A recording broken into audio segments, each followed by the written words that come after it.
जब आदरणीय मंत्री महोदय बोल रहे थे, आपने विपक्ष से किसी को भी पॉइंट ऑफ ऑर्डर उठाने का अवसर नहीं दिया।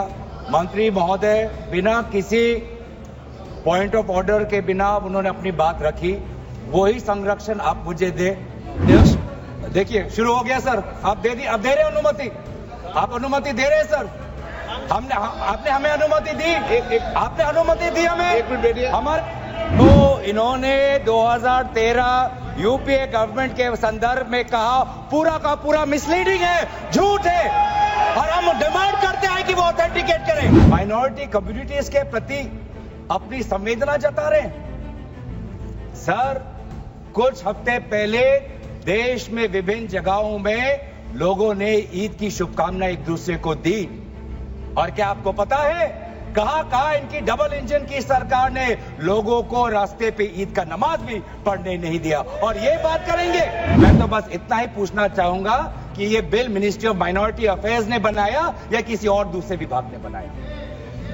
कहां से आया ये बिल, कहां से आया? नागपुर से। आदरणीय अध्यक्ष महोदय, पहले तो मैं आपका संरक्षण चाहता हूं। जब आदरणीय मंत्री महोदय बोल रहे थे, आपने विपक्ष से किसी को भी पॉइंट ऑफ ऑर्डर उठाने का अवसर नहीं दिया। मंत्री महोदय बिना किसी पॉइंट ऑफ ऑर्डर के बिना उन्होंने अपनी बात रखी। वही संरक्षण आप मुझे दे, मैं वही अपेक्षा करता हूं। मंत्री महोदय ने अपनी पूरी बात रखी, आपने उनको कुछ नहीं कहा। उन्होंने राजनीतिक आरोप लगाए, उन्होंने हाउस को मिसलीड किया, आपने सुना। वही संरक्षण। एक बात है गौरव जी, आप हमेशा सदन पर ये कैसे आरोप लगा सकते हैं कि आपने उनको कुछ नहीं कहा? मैंने फिर कहा आपको,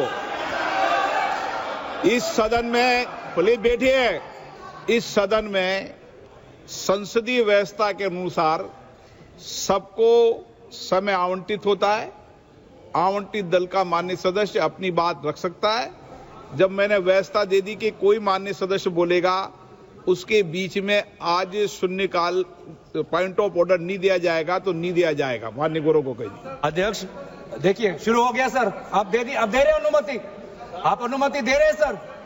आपने हमें अनुमति दी, आपने अनुमति दी हमें। एक मिनट बैठिए। हमारे सर, इन्होंने हम शांति से सुनेंगे। अरे सुनो ना, ये अपना भाषण देने से पहले इन्होंने मिसलीड किया बोला। आप सर, ये कोई तरीका सर? एक मिनट बैठिए। माननीय मंत्री जी, नहीं, एक मिनट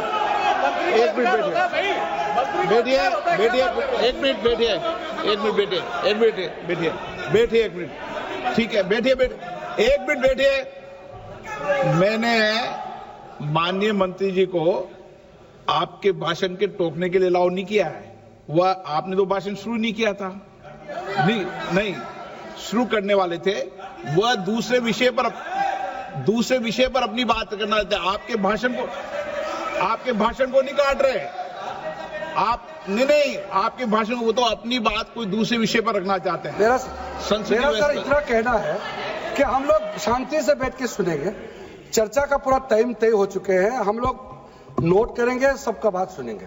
मेरा सिर्फ इतना ही अनुरोध है कि जैसे कि माननीय सदस्य कहेंगे कि मैंने मिसलीड किया, तो कौन सा पॉइंट मिसलीड किया वो बता दे।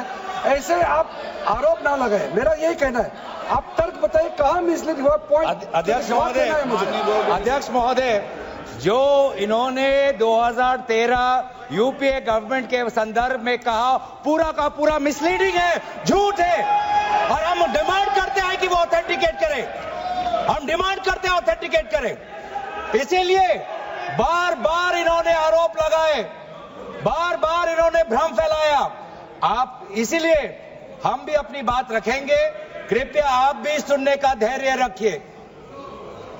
अध्यक्ष महोदय, मेरा भी सौभाग्य है कि पिछले सदन में मैं अयोध्या राम मंदिर पर अपने पार्टी का मैंने अपना व्यू, अपने पक्ष रखा, और आज वक्फ संशोधन 2025 पर अपनी दल का और विपक्ष की तरफ से अपना पक्ष रखें। और अयोध्या राम मंदिर में भी और आज के वक्त के संशोधन में भी मेरा एक ही मार्गदर्शक है, वो है भारत का संविधान। भारत का संविधान जो कहता है कि हमारा भारत में हर व्यक्ति को सामाजिक, आर्थिक और राजनीतिक न्याय, विचार, अभिव्यक्ति, विश्वास, धर्म और उपासना की स्वतंत्रता, और साथ साथ में यह कहता है कि व्यक्ति की गरिमा और राष्ट्र की अखंडता सुनिश्चित करने वाली बंधुता। ये बिल आज इस संविधान के इस जो मूल जो ढांचा है उस पर आक्रमण है, और इनकी जो पूरा जो भाषण था वो हमारे संविधान के इस मौलिक अधिकार पर, हमारे संघीय ढांचे पर एक आक्रमण था।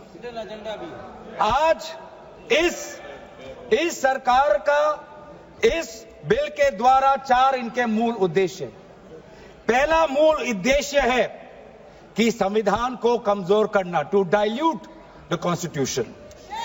इनका दूसरा उद्देश्य है भ्रम फैलाना, to defame the minority communities of India. इनका तीसरा उद्देश्य है to divide the Indian society.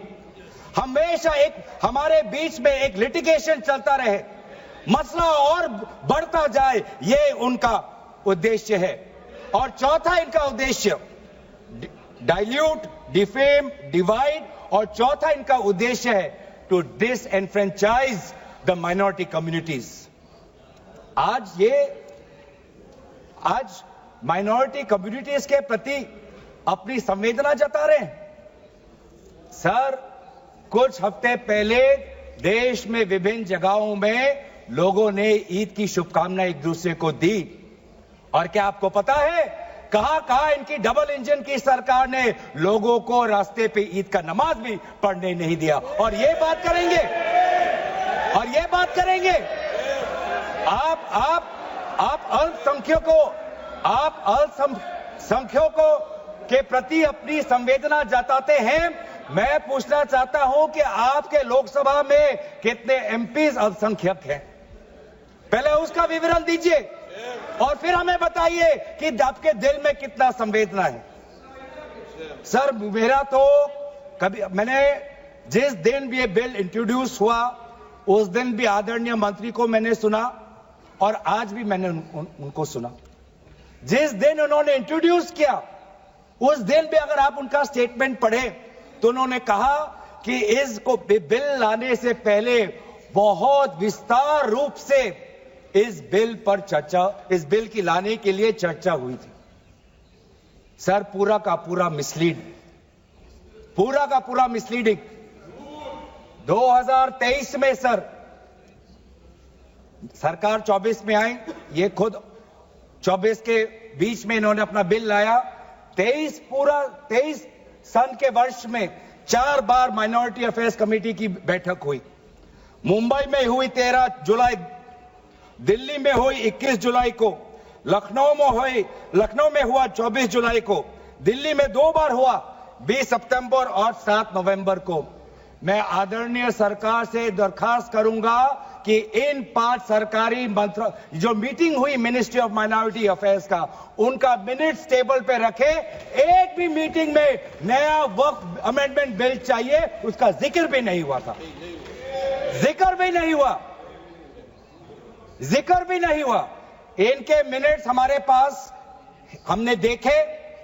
जितने भी बार ministry of minority affairs meeting हुई, सब में वापसी पोर्टल को लेकर और विचार विमर्श हुआ था, लेकिन एक भी मीटिंग के माइन्यूट्स में एक भी स्टेटमेंट नहीं है कि हमें एक नया वक्फ अमेंडमेंट बिल चाहिए।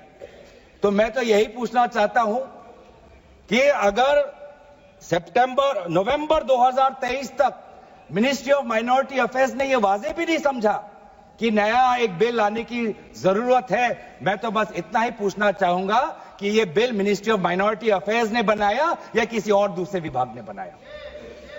कहां से आया यह बिल? कहां से आया? नागपुर से